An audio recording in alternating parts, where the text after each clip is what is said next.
Vamos lá para a última aula de Revolução Russa e agora de fato vamos ver a Revolução Russa, né? Primeira coisa que tu tem que entender é a Rússia na Primeira Guerra Mundial, né? O que aconteceu? Por que a Primeira Guerra Mundial é desastrosa para a Rússia?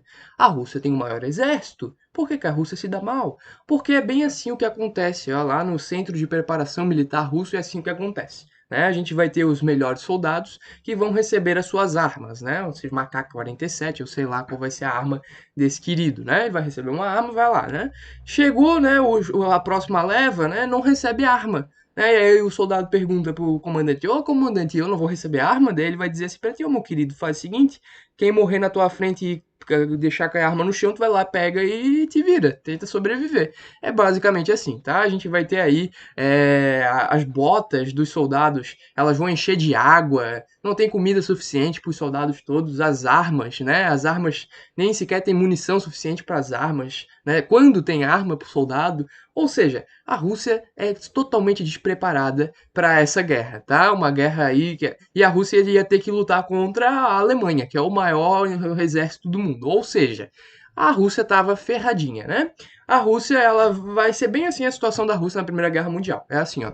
A gente tem aí morrendo um francês, né? Morreu um francês na guerra, na Batalha de Trincheiras, morreu um russo. Morreu um estadunidense, morreu um russo. Morreu um inglês, morreu um russo. Morreu um cara da Prússia, morreu um russo. Morreu um cara da Áustria, morreu um russo. Morreu um italiano, morreu dois russos. Morreu um grego, morreu um russo. Ou seja, sempre morria mais russo do que qualquer outra nacionalidade. Mais russos foram mortos na Primeira Guerra Mundial do que a soma de todas as outras nacionalidades, né, em relação às mortes. Bem triste a situação, né? Todas as outras nacionalidades juntas morreram menos pessoas dessas nacionalidades do que morreram russos, né? Então a gente vai ter uma situação catastrófica, né? A população que ficou, né, na Rússia via isso e ficava tipo, cara, acaba com essa desgraça, a gente só tá perdendo vida, né? E a gente vai ter, né, a Rússia se endividando, gastando o que não tinha, né, com essa guerra, e uma situação de fome, de miséria, de mortes. Terrível a situação da Rússia, né? O czar, né, que conseguiu se sustentar de 1905 a 1917, já não tem mais sustentação nenhuma, né? O czar é odiado por tudo e todos, né? E o czar não tem mais o que fazer. E é isso, né? O czar ele só pode agora rezar, né? E nem isso mais ajuda o czar, que tá com muito azar, né? E deu de piadinha com essa, com essa figura de linguagem aí da sonância. Revolução Liberal de 1917, né? E aí o czar cai de uma vez por todas, né? Em 1917 a gente tem, né, a Rússia dando um basta à situação político-econômica, né? E a gente vai ter aí a reunião dos cadetes com os mencheviques, fazendo uma revolução menchevique, uma revolução cadete, né? Uma revolução aí mais voltada para a direita, tá? Em fevereiro de 1917, tá? Aí você vai me dizer, mas Bruno, eu vi que foi março, não foi fevereiro. Então, para nós, né, cidadãos do século XXI, aí do Ocidente, realmente foi em março. Mas para os russos de 1917 foi em fevereiro, tá? Porque eles ainda viviam no calendário juliano. Né? Além de ser, né, um exército atrasado, uma população atrasada, uma industrialização atrasada, eles também tinham o calendário atrasado, tá? Eles não usavam o calendário gregoriano, eles usavam o juliano, e por isso eles ainda viviam em fevereiro e não em março. Eles estavam um mês atrasado. Dá pra fazer essa piada também. Então, o que vai acontecer, né, que em fevereiro ou março, depende da interpretação, os russos vão se rebelar. Mais especificamente, né, os mencheviques somados aos cadetes. Aqui são as três... Opa, pulei um slide aqui, aconteceu. Aqui são as três lideranças do partido menchevique, tá? Inclusive o Martov tá aí, eu não sei qual deles é, mas o Martov tá aí. E a gente vai ter o Kerensky, né? Ó, tu não pode confundir uma coisa, meu querido. Não confunda Yuri Martov, que é esse carinha aqui, esse camarada aqui, com o Martov Kerensky. Os dois são Martov, mas não é a mesma coisa, tá? O Martov Kerensky, ele era o cara assim mais conhecido, né? Por quê? Porque ele vai ser uma das principais lideranças dessa revolução. Mas o fundador do partido, né, da ala menchevique, foi o Yuri Martov, tá? E aí eles estão aqui, né? Provavelmente os três, né, aqui são os três principais do partido menchevique. Beleza? Então a gente vai ter esse movimento liderado pelo Kerensky e também pelos representantes da Duma, que em sua maior parte, né, eram ou cadetes ou mencheviques, beleza? Que era a ala mais liberal, digamos assim, a ala mais à direita na Rússia. Tranquilo?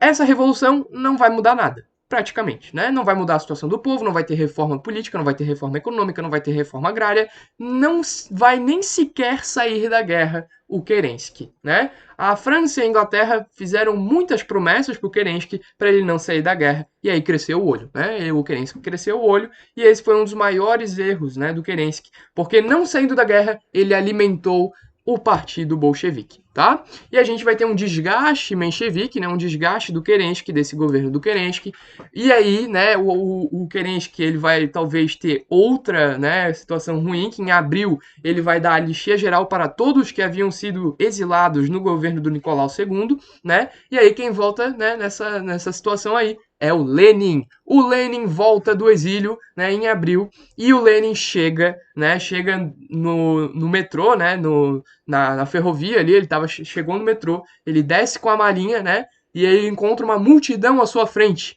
E aí ele diz para essa multidão, ele pede espaço, todo mundo fica em silêncio para escutar o que o grande Lenin tem a dizer. E ele diz a seguinte frase, né, eu chego a me arrepiar, me lembro como se fosse ontem, né, a situação. Nossa, eu tava lá, eu vi tudo de pertinho. E ele fala assim, ó, o povo quer pão, o povo quer paz e o povo quer terra. Oh, grande Lenin, Lenin, Lenin. E aí o povo fica maluco, né? O Lenin falou que o povo queria ouvir, né? O que quer dizer essa fala do Lenin, né? O povo quer paz, ou seja, sair da guerra. O povo quer pão, ou seja, poder comprar alimento, que nem sequer isso o povo está conseguindo, por conta da questão inflacionária. E o povo quer terra, o povo quer o fim da desigualdade social, a possibilidade, né, de uma distribuição agrária. E aí o Lenin ganha muita força, né? E aí ele vai escrever as teses de abril, trazendo todas as suas ideias, né? Onde ele prometia sair da guerra, prometia uma reforma agrária, prometia políticas, né, econômicas que favorecessem a divisão de comida para a população poder ter acesso à comida, que às vezes isso não acontecia na Rússia nessa época, tá?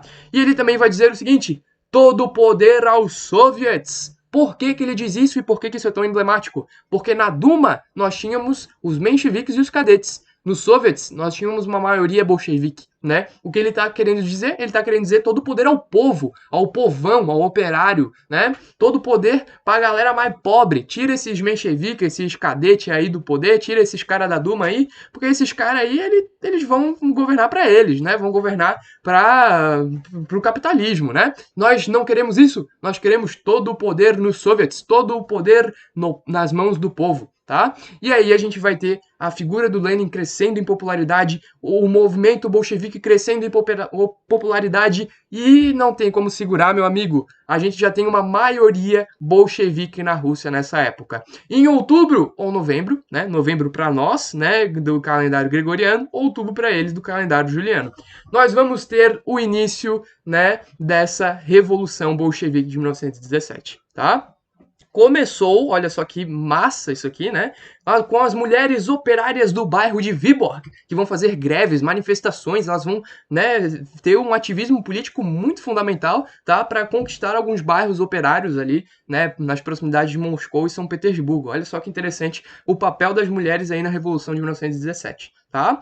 A gente vai ter essa liderança proletária aí comandada pela dianteira das mulheres do bairro de Vyborg, tá? E também, né, depois, né, a gente vai ter, né, a junção dos camponeses, tá? Da galera mais rural. E a gente vai ter, então, a derrubada do Kerensky, né? Tá com uma força fenomenal, o Lenin tá com uma força fenomenal, os bolcheviques, né?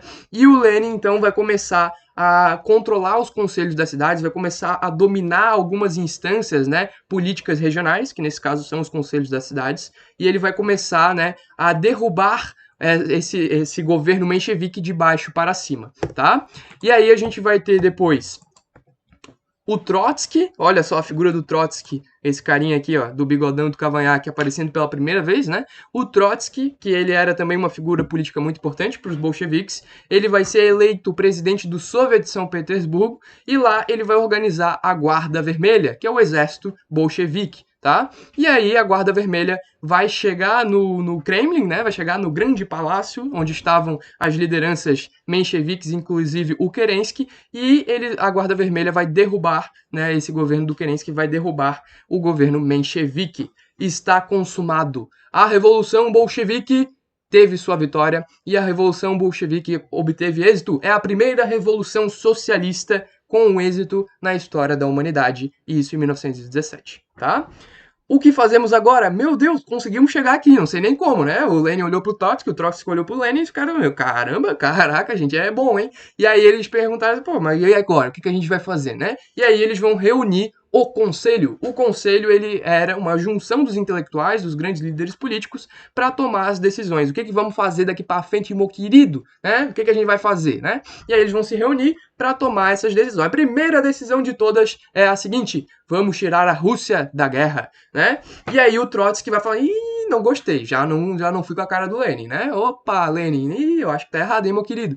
E aí o Lenin vai olhar, ué, por que, Trotsky? Por que tu não quer sair da guerra? O povo tá clamando por isso? O povo quer que a Rússia saia da guerra? Por que tu, Trotsky, queres ficar na guerra? E aí o Trotsky vai falar o seguinte, olha só, se a gente ficar na guerra, a gente vai poder enfraquecer o operariado da Europa toda e depois cooptar esse operariado para entrar no caminho, né, da Revolução Bolchevique. E assim todos os operariados da Europa vão se manifestar e vão tentar uma revolução socialista, assim como nós fizemos. Então o Trotsky queria enfraquecer, né, esses operariados para depois cooptá-los ao movimento socialista, né? Mas o Lenin vai falar, não é assim, meu guri, que a gente vai fazer. Por quê? Porque o povo, né, não quer mais essa guerra, a gente não aguenta mais essa situação de mortes e de calamidade, né, nessa Primeira Guerra Mundial, a gente vai tirar, sim, a Rússia da guerra. Em 1918, a gente tem a retirada da Rússia da Primeira Guerra Mundial, e o principal argumento era o seguinte, nós, um país socialista, estamos lutando numa guerra capitalista, não faz o menor sentido, né? E a gente vai ter, então, a assinatura do Tratado Brest-Litovsk, que então negociaria ali com as potências centrais, né, a saída dessa guerra em troca então de perdas de território para a Rússia, tá? Depois disso, a gente vai ter a seguinte decisão: vamos estatizar a nossa economia, né? E essa é uma das principais críticas, né, dos liberais. Os liberais são ultramente, né, contra a estatização, são ultramente contra a interferência do Estado na economia, né? O socialismo, ele prevê essa interferência para, né, depois chegar no comunismo. Então a gente tem a estatização da economia. O que isso quer dizer? Quer dizer que agora a gente não tem mais a propriedade privada, né? Tudo foi estatizado. Não existe mais a fábrica do Joãozinho, não existe mais a fazenda do seu Carlinho. Não existe mais isso, né? Agora é tudo do Estado. As fábricas são do Estado, os meios de comunicação, os meios de transporte são do Estado, né? A gente vai ter aí as ferrovias sendo do Estado e as fazendas também sendo do Estado. E aí o Estado divide conforme ele bem querer, tá? A gente vai ter essa... Nossa, mas vai ser assim? Eles vão privatizar tudo, né? Privatizar, não, desculpa. Estatizar tudo e os donos não vão fazer nada? Calma lá, vamos fazer sim. A gente vai ter a reunião dos russos brancos. Quem são os russos brancos? Principalmente os cadetes, tá? São os grandes proprietários de terras e a galera mais capitalista na Rússia, tá? E essa galera vai se reunir e formar o Exército Branco e eles vão ter aí um apoio das nações capitalistas da Europa, tá? E aí a gente vai ter uma guerra civil, mas isso é tema de um próximo capítulo, tá? Só uma curiosidade que eu esqueci de falar para vocês, esse episódio aí da Revolução Russa, ele foi registrado por um ocidental, tá? Por um carinha aqui, não sei se ele era americano ou se ele era inglês, mas enfim, o John Reed, ele escreveu um livro chamado Os 10 Dias que Abalaram o Mundo, né? Então tem aí uma visão ocidental da parada que aconteceu lá na Rússia em 1917. Se tu quiser dar uma olhada, é bem interessante, tá? A gente vai ter aí, né, além da resistência dos russos brancos, no que vai ser a guerra civil russa, tá? Mas isso é mais pra frente. A gente vai ter aí, de fato, o decaimento do poder da Duma e a ascensão dos soviets. Todo o poder aos soviets, né? Todo o poder a esses sindicatos, essas assembleias dos trabalhadores, tá? A gente vai ter aí uma reforma agrária, dividindo as terras, né? Antes a gente tinha uma concentração fundiária muito grande, e a gente vai ter então essa divisão de terras entre as pessoas. E a gente vai ter também, né, a figura do Lenin subindo a cabeça, né? O Lenin vai subir a cabeça dele o poder, e o Lenin vai fazer algumas coisas um pouco controversas, né? O Lenin, ele era um cara que era a favor da autodeterminação dos povos. O que isso quer dizer? Se você, nação aí, né, por exemplo, vou pegar um caso aqui que aconteceu na Europa, né? A gente tinha aí, por exemplo, a nação polonesa. Os poloneses estavam sob o domínio alemão, né? E eles queriam formar um país, né? Os poloneses queriam formar a Polônia, o país Polônia, né? Mas eles não podiam porque estavam sob o domínio alemão. Depois do fim da Primeira Guerra Mundial, eles vão conseguir formar o seu país, a Polônia. A Rússia, né, o Lenin, ele era a favor disso, né? Ele era a favor. Se você é uma nação que quer ter o próprio país, eu apoio, você deve fazer isso. Mas depois ele volta atrás, porque ele vai perceber que isso é muito bonitinho, né, na teoria. Mas para ele crescer como nação, para a Rússia crescer como nação socialista, né, isso era muito difícil, né? Quanto mais países existissem no mundo, mais difícil seria cooptá-los para o socialismo. Então, depois ele volta atrás e depois a gente vai ter algumas dominações aí por parte do Lenin, tá? A gente vai ter, sim, uma deturpação dos valores socialistas, né? Um socialismo que prevê uma igualdade entre as pessoas, o fim das classes sociais, né? O fim do abuso de poder por parte dos oficiais aí do Estado. O Lenin, né, que era a favor disso tudo, né, que é o que prevê o marxismo, ele vai, então, deturpar esses valores e ele vai fazer uma ditadura, né? E aí é uma das maiores críticas de todas as pessoas aí, né, que criticam, né, esse movimento bolchevique. O Lenin, ele abusou do poder dele para fazer coisas não tão democráticas, digamos assim, como, por exemplo, fechar uma constituinte, né, que iria, então, redigir uma constituição para a Rússia, tá? Então a gente vai ter, né, nessa experiência russa de socialismo, nessa experiência da Rússia de socialismo, né, a ascensão desse proletariado, a ascensão desses ideais que nasceram lá no século XIX com Marx, né, e também a deturpação dessas ideias que originalmente não previam, né, uma arbitrariedade, né, uma autocracia desse cara que iria comandar, que no caso era o Lenin, né, e também não previa aí o rompimento, como, por exemplo, a autodeterminação dos povos, tá? Então, né, cenas dos próximos capítulos, né? A gente vai ver Lenin, Trotsky, a gente vai ver Stalin, né? E também a gente vai ver a formação da União das Repúblicas Socialistas Soviéticas. Mas isso é para uma próxima aula. Beijão para vocês, valeu!